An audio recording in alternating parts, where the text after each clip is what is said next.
Bienvenue dans les bonus de Pourquoi pas moi. Je suis Charlotte Desrosiers, la fondatrice de Pourquoi pas moi. Pourquoi pas moi, c'est un podcast. C'est aussi un bilan de compétences, nouvelle génération pour trouver ta raison d'être et écouter ta petite voix. Il est finançable à 100% avec ton CPF. C'est aussi un livre, et si je changeais de métier, redonner du sens à son travail. C'est un TEDx, je n'ai plus peur du dimanche soir, et c'est une newsletter hebdomadaire. Pourquoi pas moi, l'invitation à écouter ta petite voix. Aujourd'hui, nous allons explorer une idée que je trouve super encourageante. Il n'est pas toujours nécessaire de partir d'une passion pour être passionné par son travail. Oui, tu as bien entendu. Quand on est aligné avec ce que l'on fait, on perd cette impression de travailler au sens traditionnel du terme. Alors comment faire pour être passionné par son travail, que ce soit un métier passion ou non? C'est ce que nous allons découvrir ensemble via 4 grandes étapes. Prêt? La première étape est de devenir son propre expert.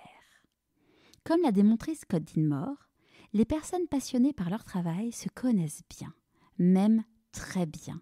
Elles sont expertes d'elles-mêmes. En effet, elles connaissent et comprennent leurs points forts, leur singularité et même leur zone d'incompétence. Se connaître permet donc de mieux s'orienter vers des tâches et des projets qui nous passionnent. Pour en savoir plus d'ailleurs sur la singularité, je t'invite à écouter l'épisode dédié sur ce sujet qui est sorti il y a 15 jours.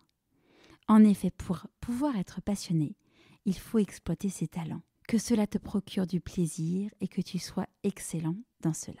La deuxième étape, après devenir son propre expert, est de dépasser ses limites. Comme tu le sais, les limites, nous sommes les premiers à nous les imposer à nous-mêmes. Alors regarde, il suffit de repenser à tous mes invités du podcast qui ont osé repousser leurs limites. L'exemple le plus criant étant bien entendu Philippe Croizon, qui a traversé la Manche sans bras et sans jambes. L'important est donc de se fixer des défis, petits ou grands, pour sortir de ta zone de confort et découvrir de nouvelles passions.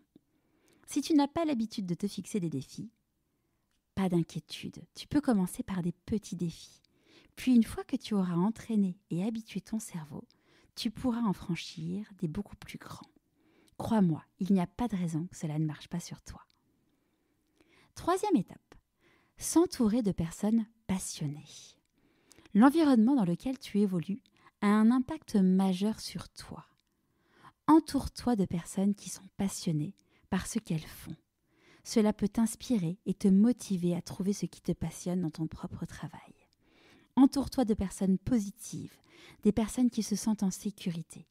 Car en effet, l'insécurité se transmet. Ludovic Leroux nous en parle très bien dans l'épisode 113.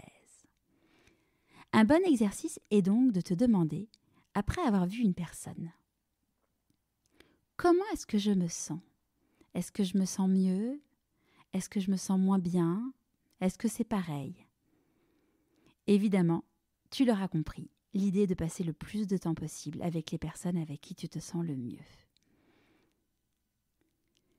Dernière étape, c'est faire quelque chose qui a du sens pour toi. Avoir du sens dans ce que tu fais est essentiel à ton épanouissement, à ta santé et au fait d'être passionné. Car ce qui apporte du sens va te permettre d'être aligné, d'être performant, motivé, engagé et contribuera à ton bien-être. S'engager dans un travail qui correspond à ce dont le monde a besoin, à ce pourquoi tu es doué et pour lequel tu es payé, tout en faisant quelque chose que tu aimes, c'est la clé. On appelle ça notamment l'ikigai.